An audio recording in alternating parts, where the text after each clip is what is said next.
So ito na naman mga ka-chill, kain na naman po ang ating intro. These are the foods my mom preferred for us as welcoming me home sa Cebu. So ayan na nga po, ang sasarap nga po ng kanyang hinanda. But prior to that, bago tayo lumapang, let's welcome you again to my channel. Welcome back to my channel mga ka-chill, and it's your girl Joy. So for today's episode mga ka-chill, last vlog ko nga po ay nakifesta tayo sa Tarlac, Pampanga. So ayan na nga po, the next day papunta na po tayo ng Cebu. So ayun, nandito na po kami sa Clark Airport. Ayan, ready to fly. So ayan, dumating na rin po ang aming ibang friend na kasama namin sa Cebu. The good thing about this airport mga ka-chill sa Clark, talagang hindi siya crowded. Tingnan nyo naman, walang masyadong tao, hindi mahaba ang pila. So ayun, maganda po siya talaga. So ayan, diba? Ayan na nga po ang aking mga friends at ready na kami mag-check-in ng aming mga bags. Ayan, ang dami naming luggages. So syempre galing pa sa Dubai ang iba dyan mga ka-chill, hindi pa tayo nakauwi sa Cebu. So ayan, ready na ang aming gate pass. So ready to fly. So we're flying via Cebu Pacific mga ka-chill. So siguro alam nyo na ang mga dilemma sa Cebu Pacific. So ayun, this is not our first time flying via Cebu Pacific.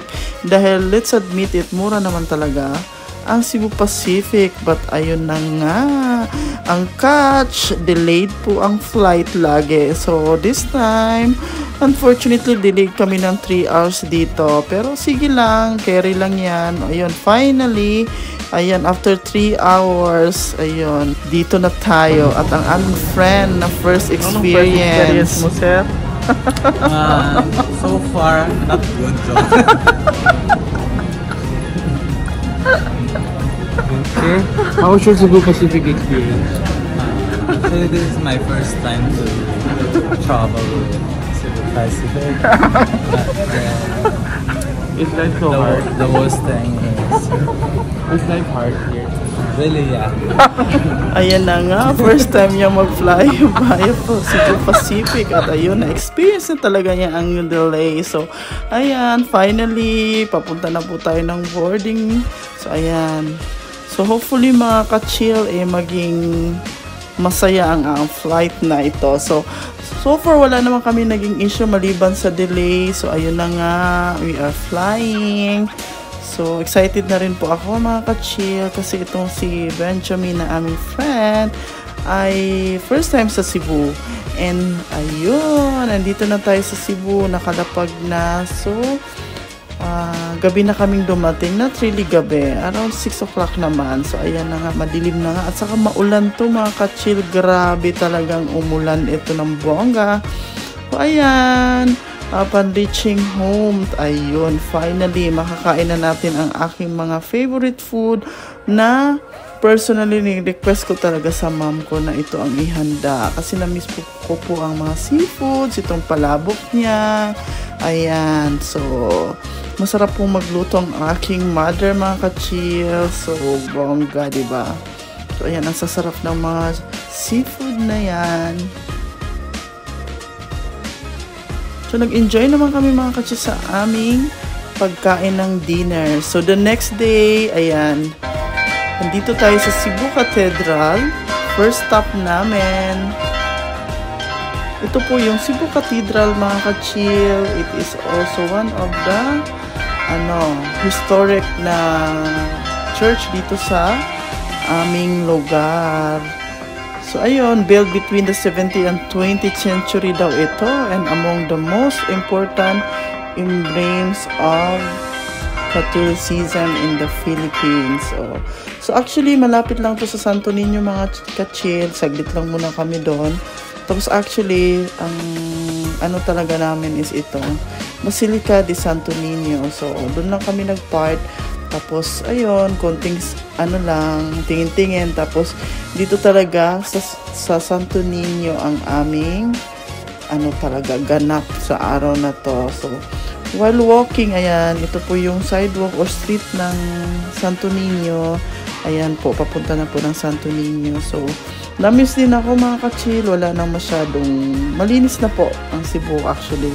So, sobrang na-miss na ako sa lugar namin ngayon. Hindi na masyadong magulo, malinis na po ang paligid. Ang laki po ng improvement niya as in.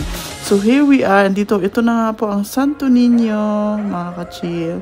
Ayan. Ang tawag namin dito is Basilica de Santo Niño de Cebu. So, ayan. So, ayan, pumasok na nga po kami. First time po lahat ng aking kasama pumunta dito. Ay, si Russell po, ang aking bestie, ay second time na niya. So, ayan na nga po ang Basilica de Santo Niño. Ito po ay oldest Christian artifacts in the Philippines po. So, known to be the oldest Catholic Church in Cebu. This is founded between 1565. Oh, ang tagal na noon, di ba?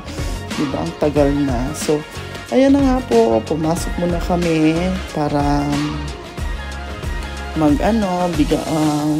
magtingin-tingin and mag-pray at magbigay-pugay kay Santo Niño. Actually, mga ka-chill, every time na umuwi ako, never I miss na bibisitahin siya kasi very miraculous po ang santo na to at talaga namang dinadayo po talaga ito ng mga tao.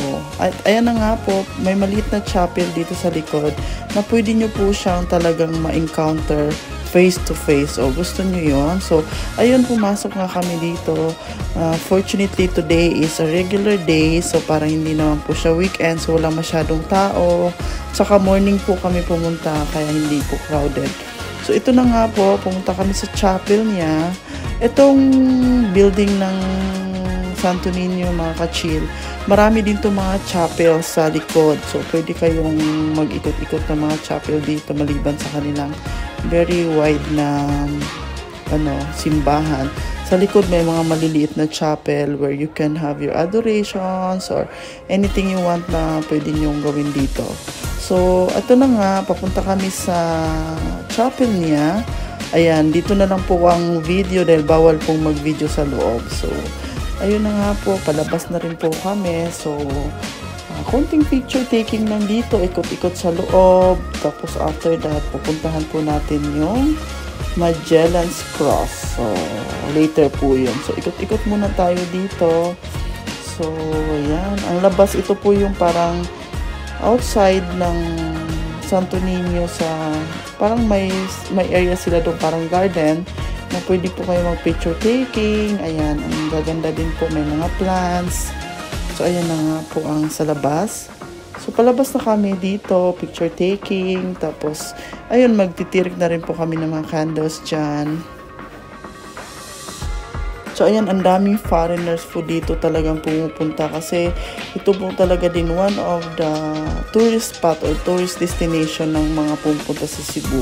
So, never miss this place talaga pag pumunta kayo, yung mga hindi pa nakapunta dito. So, itong church na to, itong santo na to, ay meron itong festival na called Sinulog Festival. This is every January po.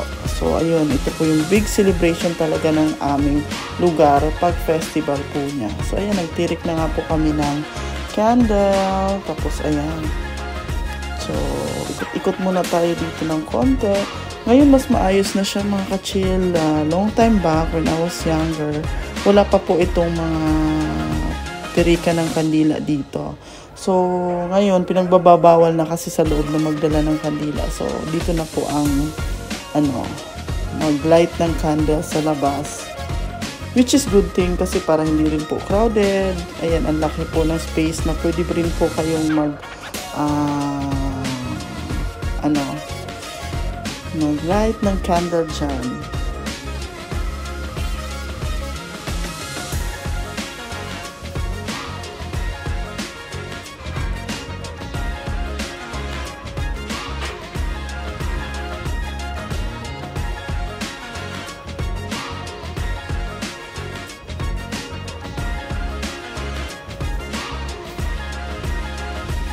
So, ayan na nga po. Andito na po tayo sa Magellan's Cross. Ayan po. This is one of the main attraction din po ng tourists dito. Sa labas na po ito ng Santo Niño din. It is preserved to stand the Philippines is that the Philippines is the Christian country in the Southeast Asia. So, this is a very hold a very part of the history of Cebu po. So, ayun lang mga ka-chill. Till next time. Bye!